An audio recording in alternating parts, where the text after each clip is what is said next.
attacked by an autonomous drone. How many? Warning, we don't know. We're still figuring that out.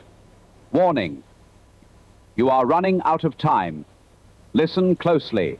We will show you what to do to increase your chances for survival, for as long as we reasonably can. Don't worry, yet. That's just the surveillance drone. It goes ahead and scouts an area to locate targets and assess defenses. It's technically harmless, but what follows it isn't, and it's closing in on your location. Get to cover immediately.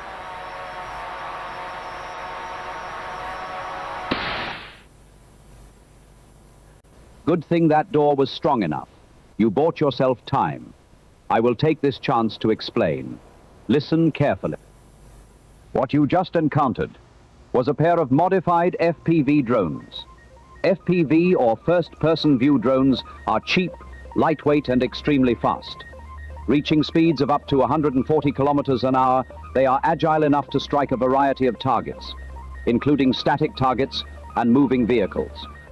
The motors give off a characteristic screech that sounds like this. Typically piloted by drone operators using VR goggles, they hunt and respond based on a real-time video feed. FPV drones are often deployed in a hunter-killer pair.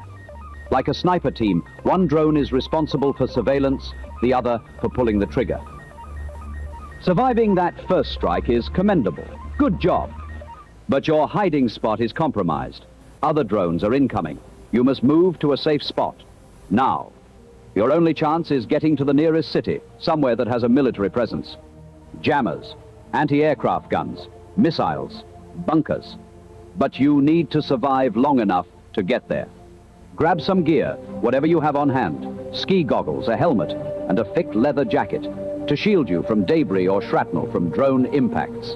A small powder-based fire extinguisher can at least cover sensors or create a smoke screen. Done? Go. Get into a vehicle and drive as fast as possible. Wait, is that a chicken coop? Good. Destroy it and place it on top of that car. If you can't stay concealed, staying protected is the next best thing. Get in. Damn, that was quick. The drones above you are trailing a thin strand, up to 30 kilometers worth of fiber optic line. They must know that you are heading for the city. These drones don't rely on radio signals. They are hardwired to the operator. Impossible to jam. But they're louder, slower, and the wire can get tangled. Head for the forest. That's one. And that's two. Ouch. Are you alive? Good. You added a layer of protection that one drone could not get through. The car and chicken coop cover have bought you some time. For now. Warning, more drones are coming. The closer you get to the city, the more sophisticated the systems will be. They are optimized to avoid human error. Drive as fast and far as you can. We'll take this time to explain. In 2013, MIT engineering students launched the Perdix system, a small, low-cost UAV that can be deployed in large numbers.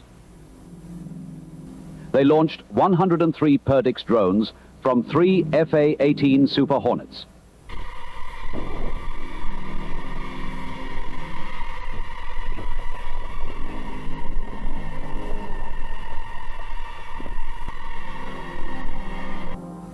The drones operate with a distributed brain, allowing them to change conditions without centralized control.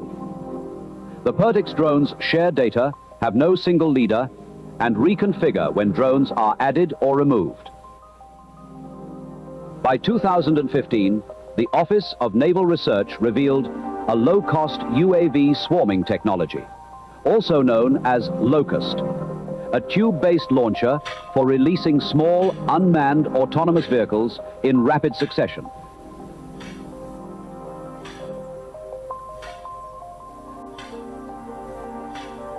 The Locust program was the precursor for drone swarms.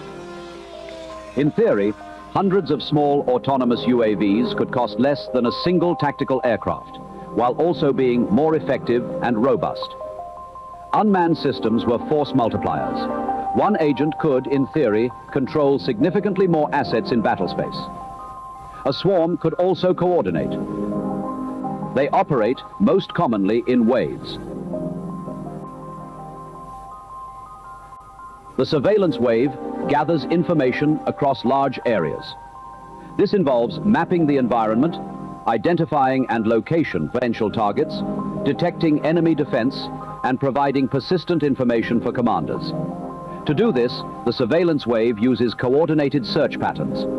These include, but are not limited to, random walks, creeping lines, expanding squares, grid-based, and two-step search and survey. By flying at layered altitudes, they ensure coverage in both vertical and horizontal space. For persistent surveillance, they may loiter in the surrounding perimeters, with drones cycling in and out in pulses. Once surveillance is gathered, the second wave starts. The key objective of this wave is to destroy and suppress the enemy's defense. Once defenses are overwhelmed, the last wave begins, the strike wave. Warning. Speed up. You're so close. That looks painful. Can you run? You're almost there. Wow, I really thought you were a goner. There must be a jammer close by. They emit a powerful radio frequency signal that severs critical inter-drone communication links, overwhelming their GPS navigation across a wide area. Some advanced systems even use high-power microwaves to disrupt the electronic systems of multiple drones simultaneously. Time to get to that bunker. Quickly. Do you hear that? That low rumble is the AVIC Zhuo Tian. This 10-ton Chinese mothership is designed to carry and deploy drone swarms across vast distances. With a 25-meter wingspan, it operates at altitudes of 15,000 meters, far beyond the range of most air defenses. Its 7,000-kilometer range means it can launch from deep within enemy territory and still reach its target. Each Zhuo Tian carries up to 100 smaller drones in internal payload bays. When multiple motherships coordinate, they can cover thousands of square kilometers simultaneously.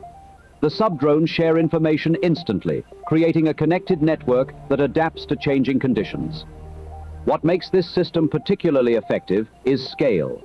Individual countermeasures become irrelevant when facing hundreds of coordinated drones. Standard survival tactics no longer apply.